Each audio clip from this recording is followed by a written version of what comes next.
Welcome back to another deep dive. Today, we're tackling something really fundamental to your financial life, your credit score. Yeah, we've got some great sources you sent over, and we're going to try and, make sense of this crucial three-digit number for everyone. Exactly. Think of it as your financial fingerprint, maybe, when it comes to borrowing, anyway. That's a good way to put it. It's not just some random number. It's really a key. It can unlock opportunities, or, well, it can put up roadblocks. Okay, so let's dive right in. What is a credit score, fundamentally, and why should we really care? Well, basically, it's a score, usually somewhere between 300 and 850.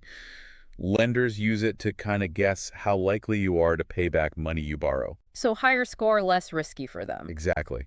And why you should care is, well, it directly affects whether you get approved for stuff loans, credit cards, sometimes even renting an apartment, and really importantly, the interest rates you'll pay. Ah, the interest rates. Yeah. A good score can literally save you thousands, maybe tens of thousands over your lifetime. It's a big deal. Okay, makes sense. So what actually makes up this score? What are the ingredients? Right. The biggest factor making up about 35% of the score is your payment history.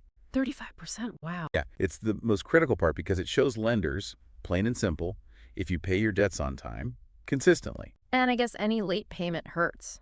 Pretty much. Even one late payment can ding your score. It's really important to be on top of that. Okay, solid reminder. So next up, making up 30% is something called credit utilization.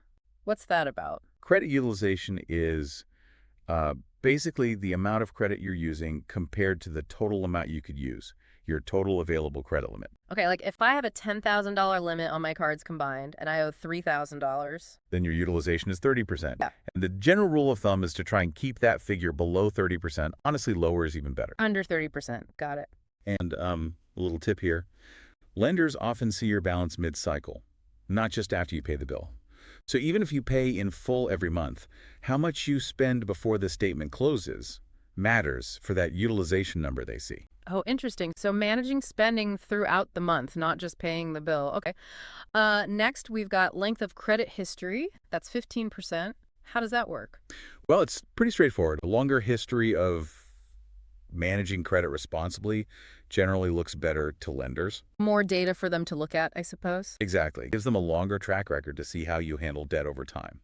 And that's why you often hear advice not to just close your oldest credit cards unnecessarily. Right, because that shortens your average history. Potentially, yeah. Yeah. Even if you don't use it much, that old card might be helping your score, assuming it doesn't have a pesky annual fee, of course. Good point.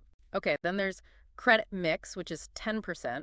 What does a good mix mean? It means having and managing well different types of credit. So not just credit cards, but maybe also installment loans, like a car loan or a student loan or a mortgage.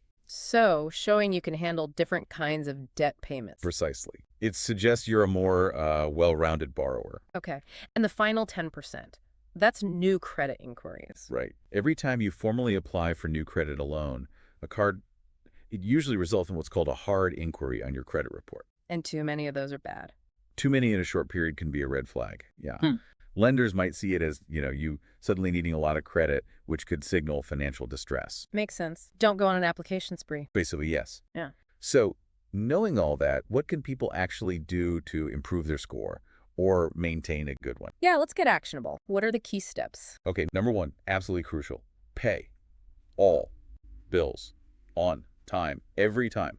Set up auto pay if it helps you avoid missing dates. Non-negotiable, seems like. Totally. Second, keep those credit card balances low compared to the limits. Remember that utilization point. Aim below 30%, lower if possible. Right. Keep utilization down. What else? Third, like we touched on with history, try not to close your older unused credit cards, especially if they don't have annual fees. Let that history keep working for you. Okay, keep the old accounts open. And finally, be thoughtful about applying for new credit. Don't just open a bunch of new accounts close together unless you really have a specific need. Space out those applications. So it sounds like it's not some magic formula. Your credit score is really just a reflection of your habits, right? How you manage your money obligations. That's exactly it. It's a tool. It reflects your behavior. A tool. I like that. And if you understand how the tool is measured, you take these steps, you can make that tool work for you. You can unlock better loan terms, save a lot on interest. It really pays off long term. This has been super clarifying, really cutting through the jargon.